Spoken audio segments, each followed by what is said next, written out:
ये कहानी आज से हजारों साल पुरानी है। ये वो वक्त था जब मिस्र के पिरामिड्स भी नहीं बने थे। लोग कबीलों में रहते थे और इस वक्त में नॉर्थ से एक कबीला आया जिसका सरदार था मेमनोन। उसने एक एक करके सभी कबीलों पर अपना कब्जा कर लिया। उसके जीत की सबसे बड़ी वजह थी कैसेंड्रा, जो कि एक जादूगरनी है। वो फ्यूचर देखकर पहले मेमनोन को उसकी जीत या हार के बारे में बता देती है। मेमनोन उसी के हिसाब से अपनी सारी स्ट्रेटेजीज बनाता है और अब कुछ ही आजाद कबीले बचे हैं जिनके सोल्जर्स मेमनोन से नहीं लड़ना चाहते। और इसकी सबसे बड़ी वजह होती है कैसेंड्रा, क्योंकि वो जानते हैं कि वो अपने जादू से पहले ही मेमनोन को सब कुछ बता देगी। और राजा फिरौन मेमनोन से लड़ना चाहता है, इसीलिए वो एक खूंखार कबीले के 3 कातलों को यहाँ पर बुलाते हैं। दरअसल अब इनका पूरा कबीला खत्म हो गया और ये अपने कबीले में आखिरी 3 बचे हैं। ये पैदाइशी कातिल है। इन तीनों में जो सबसे बहादुर होता है उसका नाम मेथियस होता है। राजा फिरौन कहता है कि तुम्हें कैसेंड्रा, जो कि जादूगरनी है, उसे मारना होगा। इस काम के बदले राजा फिरौन ने 20 बेशकीमती मणियां देते हैं जो कि उनके खजाने में आखिरी बची होती हैं। मेथियस बोलता है कि तुम्हारा काम हो जाएगा, पर फिरौन का बेटा अपने फादर के फैसले से बिल्कुल भी खुश नहीं होता। मेथियस अगली सुबह अपने भाई के साथ और अपने साथी के साथ उस छावनी तक पहुंच जाता है जहां पर किंग मेमनोन रुका हुआ है। ये तीनों के तीनों जादूगरनी को ढूंढना शुरू करते हैं, पर इससे पहले कि ये जादूगरनी तक पहुंचते सिपाही इन्हें देख लेते हैं और इनके ऊपर तीर चलाते हैं। मेथियस का साथी मारा जाता है और उसके भाई को पकड़ लिया जाता है। और मेथियस जादूगरनी कैसेंड्रा के टेंट तक पहुंच जाता है। वो उसे तीर मारने वाला होता है। तब कैसेंड्रा कहती है कि तुम्हारे साथ धोखा हुआ है। और इससे पहले कि वो उसे मारता है, यहाँ पर मेमनोन के सिपाही आ जाते हैं और वो मेथियस को पकड़कर किंग मेमनोन के पास ले जाते हैं। यहाँ पर किंग फिरौन का बेटा भी आता है जिसने अपने फादर को मारकर मेमनोन के साथ हाथ मिला लिया होता है। किंग फिरौन वही है जिन्होंने मेथियस को और उसके दोनों साथियों को यहाँ पर जादूगरनी को मारने के लिए भेजा था। मेमनोन मेथियस के भाई को उसकी आंखों के सामने मार देता है। इसके बाद वो मेथियस को भी मारने वाला होता है। तभी यहाँ पर जादूगरनी आती है और वो कहती है कि अगर तुमने या तुम्हारे किसी भी आदमी ने इसको मारा तो हम सब पर कयामत टूटेगी। जो कुछ भी हमने जीता है हम वो सब कुछ खो देंगे। गॉड इसके ऊपर मेहरबान है। मेमनोन को कैसेंड्रा जादूगरनी की बात माननी पड़ती है, इसीलिए मेथायस को और एक चोर को, जिसे मेथायस नहीं जानता, इन दोनों को जमीन में गाड़ दिया जाता है। आसपास बहुत खतरनाक चींटियां होती हैं जो उनकी तरफ बढ़ रही होती हैं। ये चींटियां इंसान को खाकर उन्हें हड्डियां बना देती है। और मेथायस और उसके साथ जिस चोर को बांधा होता है वो अपने आप को छुड़ा लेता है। साथ ही साथ वो मेथायस की जान भी बचाता है। और अब मेथायस मेमनोन को मारकर अपने भाई और अपने साथी की मौत का बदला लेना चाहता है, इसीलिए वो उसके किंगडम की तरफ निकल पड़ता है। वहीं मेमनोन को दिखाया जाता है जो दूसरी डायनेस्टीज पर हमला करना चाहता है। और जादूगरनी कैसेंड्रा उसे ऐसा करने से मना करती है। वो कहती है कि खून खराबा कभी भी शांति नहीं लाता। मेमनोन कहता है कि मैं इस पूरी दुनिया का राजा बनना चाहता हूँ, इसके बाद मैं तुमसे शादी करूंगा। कैसेंड्रा कहती है कि अगर मैं तुम्हारे फिजिकली क्लोज आई तो मेरी फ्यूचर देखने की पावर हमेशा के लिए चली जाएगी। मेमनोन कहता है कि एक बार मैं पूरी दुनिया को जीत लूं, इसके बाद हमें तुम्हारे पावर की कोई जरूरत नहीं होगी। अब मेथायस और उसके साथ जो चोर होता है वो दोनों के दोनों किंगडम में दाखिल हो जाते हैं जहाँ पर मेमनोन रहता है। मेथियस के पास जो मणियों का बैग होता है उसे एक बच्चा चुरा लेता है, पर मेथियस उसे पकड़ लेता है। ये बच्चा यहाँ पर चप्पे चप्पे को जानता है, इसीलिए मेथियस उसे मेमनोन के महल के अंदर जाने का रास्ता पूछता है। वो बच्चा उसे महल के अंदर ले जाता है जहाँ पर उन्हें एक एक्सप्लोरर मिलता है। ये एक्सप्लोरर बारूद बना रहा होता है, लेकिन ये मेमनोन को पसंद नहीं करता क्योंकि मेमनोन उसके साथ अच्छा सलूक नहीं करता। वो चाहता है कि ये बारूद बनाए जिसे मेमनोन जंग में इस्तेमाल करे। और मेथायस से पूछता है कि इस वक्त मेमनोन कहाँ पर होगा। ये एक्सप्लोरर बता देता है कि इस वक्त मेमनोन तलवारबाजी कर रहा होगा। ये बच्चा मेथियस को उस जगह ले जाता है। मेथियस ऊपर मचान पर चढ़ने से पहले उस बच्चे को एक मणि देता है। वो कहता है कि ये तुम्हारा इनाम है और इसके बाद वो ऊपर चढ़कर निशाना लगाता है। पर इससे पहले कि वो मेमनोन को तीर मारता, यहाँ पर उसी बच्चे को जिसने मेथायस को रास्ता बताया था, जिससे मेथायस ने मणि दी थी, उसे मेमनोन के सिपाही पकड़ कर लाते हैं क्योंकि उसके पास एक बेशकीमती मणि होती है जो मेथायस ने उस बच्चे को दी है। मेमनोन के सिपाही उस बच्चे का हाथ काटना चाहते हैं, इसीलिए मेथायस को ना चाहते हुए भी मेमनोन को छोड़कर उस हथियार पर तीर चलाना पड़ता है जिससे बच्चे का हाथ काटा जा रहा होता है। मेमनोन के सिपाही मेथायस को देख लेते हैं, वो उस पर तीर चलाते हैं। मेथायस भागते भागते जादूगरनी कैसेंड्रा के कमरे में पहुंच जाता है जो वहाँ पर नहा रही होती है। मेथायस जबरदस्ती जादूगरनी कैसेंड्रा को अपने साथ पकड़कर महल की दीवारों से बाहर ले जाता है क्योंकि वो जानता है कि मेमनोन उसे ढूंढने महल की ऊंची दीवारों से बाहर जरूर निकलेगा और जब वो बाहर निकलेगा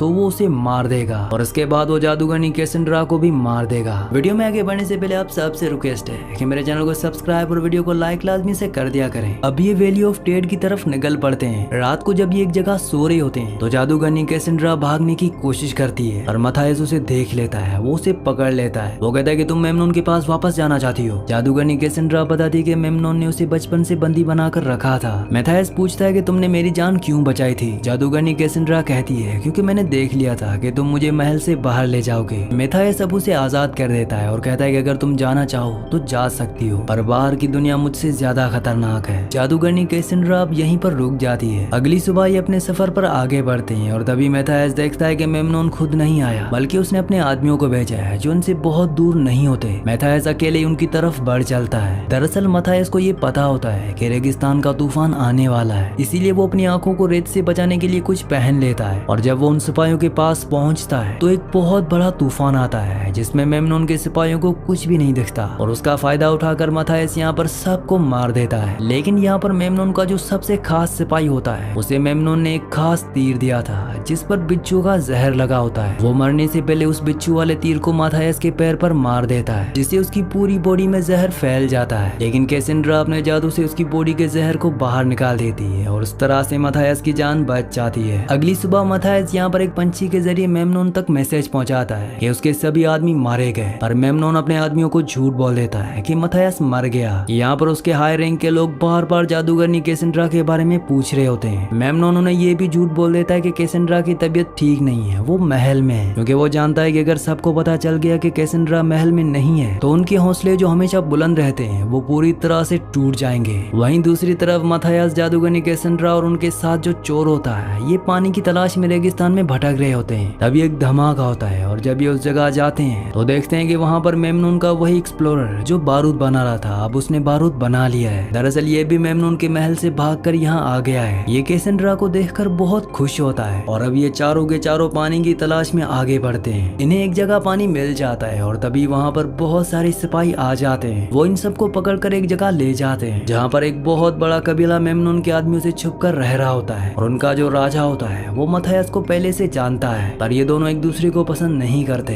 राजा अपने आदमियों से कहता है कि जादूगरनी को मेरे पास लाओ। मेथायस कहता है कि अगर किसी ने भी उसको हाथ लगाया तो उससे मुझसे लड़ना होगा और अब राजा के बीच में और मेथायस के बीच में लड़ाई शुरू हो जाती है। हालांकि राजा बहुत ही ताकतवर होता है पर मेथायस उसे हरा देता है और कहता है कि हम दोनों का दुश्मन एक ही है, वो है मेमनोन, हमें मिलकर उसे लड़ना चाहिए। राजा पूछता है कि उसकी बड़ी फौज का सामना कौन करेगा। मेथायस कहता है कि मैं। अब राजा ने अपने कबीले में रहने की इजाजत दे देता है और रात को जब जादूगरनी कैसेंड्रा के पास एक बच्चा आता है तभी उसे विजन आता है कि यहाँ पर मेमनोन के लोगों ने हमला कर दिया है, पूरे कबीले को तबाह कर दिया, कई मासूम लोगों को मार दिया। इसीलिए वो मेथायस के पास जाती है और जो भी विजन उसने देखे होते हैं वो उसे बताती है। मेथायस कहता है कि मेमनोन की मौत मेरे हाथ से होगी और तभी उसे एक बार फिर से विजन्स आते हैं जिसमें वो देखती है कि मेथायस को एक तीर लग चुका है, वो अपनी जिंदगी की आखिरी सांसें ले रहा है। जादूगरनी वापस होश में आने के बाद मेथायस को बताती है कि तुम मारे जाओगे, यही तुम्हारी डेस्टिनी है। मेथायस कहता है कि मैं अपनी डेस्टिनी खुद लिखूंगा। इसके बाद एक दूसरे के बहुत क्लोज आ जाते हैं और जैसा कि जादूगरनी कैसेंड्रा ने बताया था कि अगर वो किसी के भी फिजिकली क्लोज आए तो उसकी सारी पावर्स चली जाएंगी। अब उसकी सारी पावर्स जा चुकी हैं। साथ ही वो रात के अंधेरे में चुपचाप मेमनोन के महल की तरफ निकल पड़ती है क्योंकि वो नहीं चाहती कि उसकी वजह से इस कबीले के मासूम लोगों की जान जाए। अगली सुबह जब मेथायस को ये बात पता चलती है तो वो अकेला ही मेमनोन के महल की तरफ जाना चाहता है क्योंकि वो नहीं चाहता कि जादूगरनी कैसेंड्रा एक बार फिर से मेमनोन की बंदी बन जाए। पर यहाँ कबीले का जो राजा होता है वो मेथायस को रोकता है। वो कहता है कि हम भी तुम्हारा साथ देंगे। वहीं दूसरी तरफ मेमनोन का महल दिखाया जाता है जहाँ पर उसके सभी सिपाही जादूगरनी कैसेंड्रा के बारे में बार बार पूछ रहे होते हैं क्योंकि अगले दिन ये हमले की तैयारी कर रहे होते हैं, पर मेमनोन के पास इस बात का कोई भी जवाब नहीं होता। तभी वहाँ पर जादूगरनी कैसेंड्रा आ जाती है और वो सबको बताती है कि कल की जंग में हमारी जीत होगी, दुश्मन खुद ब खुद यहाँ चले आएंगे। पर मेमनोन को जादूगरनी कैसेंड्रा पर शक है। उसे शक है कि वो अपनी पावर्स खो चुकी है, इसीलिए वो उसके सामने 6 गड़े रखता है। इन 6 में से 4 के अंदर सांप है और 2 के अंदर नहीं। कैसेंड्रा को उस गड़े के अंदर हाथ डालना है जिसमें सांप ना हो। वहीं दूसरी तरफ दिखाया जाता है कि रात के अंधेरे में मेथायस और उसके सभी साथी किंगडम के अंदर दाखिल हो जाते हैं। एक्सप्लोरर ने जो बारूद बनाया होता है वो चोर के साथ मिलकर महल के सामने बिछाना शुरू कर देता है। वहीं महल के अंदर दिखाया जाता है जहाँ पर मेमनोन जादूगरनी कैसेंड्रा का इम्तिहान ले रहा है। वो उस गड़े के अंदर हाथ डालती है जिसके अंदर सांप होता है। वो गड़े से सांप निकालती है और कहती है कि तुम एक खोखले राजा हो। पर इससे पहले कि मेमनोन जादूगरनी कैसेंड्रा को मारता है यहाँ पर मेथायस आ जाता है और अब मेथायस और मेमनोन आमने सामने हैं। इन दोनों के बीच में एक खतरनाक लड़ाई शुरू हो जाती है। वहीं बाहर दिखाया जाता है जहाँ पर कबीले का राजा जिसने अपने फादर को मारकर मेमनोन का हाथ थाम लिया था, जिसकी वजह से मेथायस के भाई की मौत हुई, उसे मार देता है। इसके साथ साथ वो यहाँ पर मेमनोन के कई और लोगों को भी मार देता है। वहीं मेथायस जब मेमनोन से लड़ रहा होता है तब मेमनोन उसकी आंखों में राख डाल देता है। तभी वहाँ पर एक तीर अंदाज आता है जिसे कैसेंड्रा देख लेती है। वो मेथायस के आगे आकर तीर अपने सीने पर खाना चाहती आता है। पर जब मथायस ये देखता है तो वो पलट जाता है और तीर मथायस के पीठ पर लग जाता है। ये वही पल होता है जो कैसेंड्रा ने अपने विजन्स में देखा था। एक बार फिर से वो आदमी जिसने मथायस को तीर मारा है वो तलवार लेकर उसकी तरफ बढ़ता है और कैसेंड्रा उसे मार देती है। मथायस जो अब पूरी तरह से जख्मी है वो वहीं पर पड़े हुए तीर कमान को उठाता है और जो तीर उसके पीठ पर होता है उस तीर को निकालता है और मेमनून की तरफ निशाना लगाता है। मेमनून इस तरह के तीर अपने हाथों से तलवारों से रोक देता है। वो तीर रोकने के लिए तैयार होता है लेकिन तीर की रफ्तार इतनी तेज होती है कि मेमनून अपनी तलवार से उस तीर को नहीं रोक पाता और तीर उसके सीने में गड़ जाता है। ठीक इसी पल में एक्सप्लोरर के साथ जो चोर होता है वो बारूद में आग जला देता है जिससे एक बहुत बड़ा धमाका होता है। मेमनून जो महल की ऊंची दीवार से नीचे गिर रहा होता है वो उस आग में जलकर राख हो जाता है और इस तरह से मेमनून का खात्मा हो जाता है। मेमनून के मरने के बाद मथायस को यहाँ का राजा मान लिया जाता है। अगली सुबह कबीले का जो राजा जिसका नाम ब्लेडजर है वो मथायस को अलविदा कहकर यहाँ से निकल जाता है। कैसेंड्रा मथायस को बताती है कि हमारे किंगडम में अब सुकून और शांति होगी। मथायस कहता है कि मैंने सुना था कि मेरे नजदीक आने के बाद तुम्हारी सारी पावर्स खो चुकी हैं। कैसेंड्रा कहती है कि वो सब झूठ था, मेरी पावर्स बरकरार हैं। मथायस पूछता है कि हमारे किंगडम में सुख शांति कब तक रहेगी। कैसेंड्रा कहती है कि कुछ भी हमेशा के लिए कायम नहीं रहता, हर किंगडम की एक डेस्टिनी होती है। मथायस कहता है तो मैं फिर अपनी डेस्टिनी खुद लिखूंगा। इसी सीन के साथ इस मूवी का एंड हो जाता है। अगली कहानी आप किस मूवी पर सुनना चाहते हैं मुझे नीचे कमेंट्स में जरूर बताना, क्योंकि मैं आपके कमेंट्स पढ़ता हूँ और आपके प्यारे प्यारे कमेंट्स का बहुत बहुत शुक्रिया।